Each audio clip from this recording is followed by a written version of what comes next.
आज रविदास समाज हाशिए पर है राजनीतिक रूप से, लेकिन दिमागी रूप से और वैचारिक लड़ाई में हाशिए पे नहीं है। आज संविधान बचाने की लड़ाई में सबसे बड़ी शहादत अगर किसी ने दिया तो इस तबका से जो आने वाले लोग उन्होंने ही देने का काम किया। एक बात तो सब लोग जानते हैं ना कि ये सब कुछ कर सकता है, लेकिन सांप्रदायिक शक्तियों से समझौता नहीं कर सकता। अनुसूचित जाति में बहुत सारी जात है जो मंत्री बनने के लिए 4 गो 5 गो 8 गो सीट के लिए सांप्रदायिक शक्तियों से हाथ मिला लेते हैं।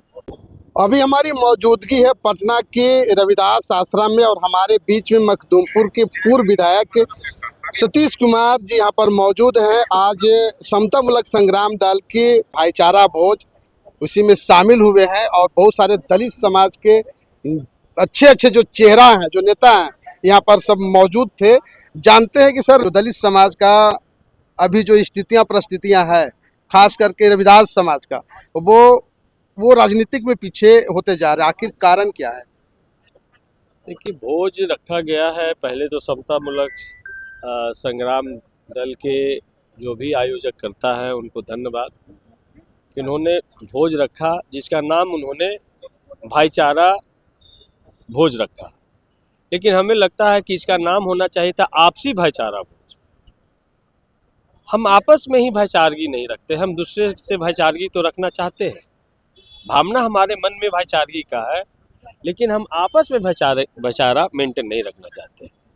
आज अनुसूचित जाति में जिस समाज की बात कर रहे हैं, खास करके रविदास समाज का, चमार समाज का, जिसकी आबादी जो जनगणना हुआ है उस जनगणने के अनुसार पूरे बिहार के 5.25% है, जबकि ये भी उनके साथ में बेईमानी की गई, क्योंकि इसमें कन्वर्टेड क्रिश्चियनों को भी अगर शामिल किया जाता, कन्वर्टेड जो बौद्ध हुए हैं जिनको अल्पसंख्यक में आपने गिनती गिन लिया, यदि उनको भी शामिल कर दिया जाता तो बिहार की दूसरी सबसे बड़ी आबादी रविदास समाज। आज रविदास समाज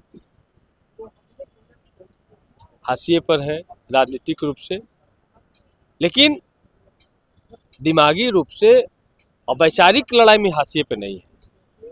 आज संविधान बचाने की लड़ाई में सबसे बड़ी शहादत अगर किसी ने दिया तो इस तबका से जो आने वाले लोग उन्होंने ही देने का काम किया। और आपने देखा कि जब कोई सोच नहीं सकता था कि अनुसूचित जाति भी पार्टी चला सकता है, तो तीसरी सबसे बड़ी पार्टी और देश की तीसरी राष्ट्रीय पार्टी बनी बहुजन समाज पार्टी, जिसके संस्थापक मानवर काशीराम साहब थे, और बहन मायावती जी को 4 बार यूपी जैसे राज्य का उन्होंने मुख्यमंत्री बनाने का काम किया। तो आज पैन इंडिया कास्ट के रूप में अनुसूचित जाति में चमार जाति के लोग हैं, बस इनके बीच में आपसी खींचतान, आपसी जो रुस्सा फुल्ली खत्म हो जाए तो बिहार की सबसे बड़ी राजनीतिक ताकत है। कैसे खत्म होगा? इस पर पहल कौन करेगा? हाँ, पहल अब हमारे नौजवान साथी लोग निकल करके आ रहे हैं, डायलॉग हो रहे हैं, डिस्कशन हो रहे हैं, और इन तमाम चीज़ों को आने वाला दिन में उसमें हम सब लोग को भी एक साथ मिल करके पहल करने की आवश्यकता है।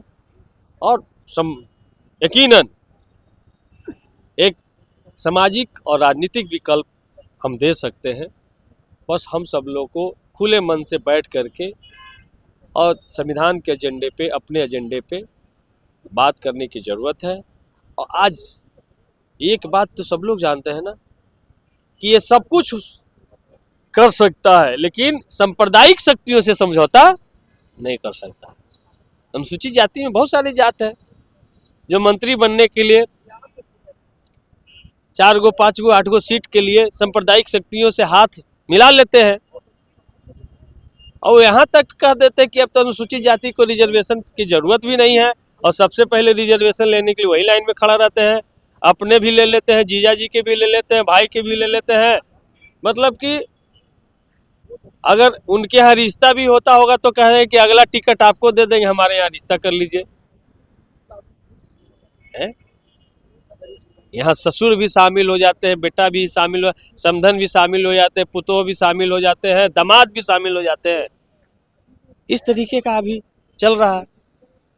तो इसलिए कम से कम अनुसूचित जाति में जिस जात की आप बात कर रहे हैं, उनके जात के बारे में लोग इस तरीके से नहीं बोल सकते हैं। उनके लोग त्याग करने वाले हैं, संघर्ष करने वाले हैं और सबको साथ लेकर चलने वाले हैं, क्योंकि इनके जो मूल में संत रैदास का विचारधारा है, इनके मूल में डॉक्टर अंबेडकर का विचारधारा है, इनके मूल में मानवर काशीराम साहब का विचारधारा है। इसलिए इस बहुजनों के बारे में, सभी शूद्रों के बारे में, सभी वर्ग के गरीबों के बारे में सोच रखने वाले ये लोग हैं और आने वाले में यकीनन हम सब लोग इकट्ठा होंगे। संत रैदास की जयंती हो रही है और इस बार संत रैदास की जयंती देखिएगा पूरे बिहार में डॉक्टर अंबेडकर और संत रैदास की जयंती बिहार में जितना मनाया जाएगा देश में सबसे अव्वल इस बार आएगा, क्योंकि राजनीतिक छटपटाहट हम लोग उनको देख रहे हैं। और बिहार में महाबोधि महाविहार भी है, सबसे ज्यादा बुद्ध धर्म से प्रभावित यही इसी जात जमात के लोग हैं। तो महाबोधि महाविहार मुक्ति का लड़ाई भी चल रहा है, तो उस लड़ाई को भी आगे लेकर के जाना है। और महाबोधि महाविहार बुद्ध की शिक्षा पूरे भारत की पहचान है। जब बुद्ध की शिक्षा पूरे भारत में था तो भारत विश्व गुरु कहलाता था और सोने की चिड़िया कहलाता था।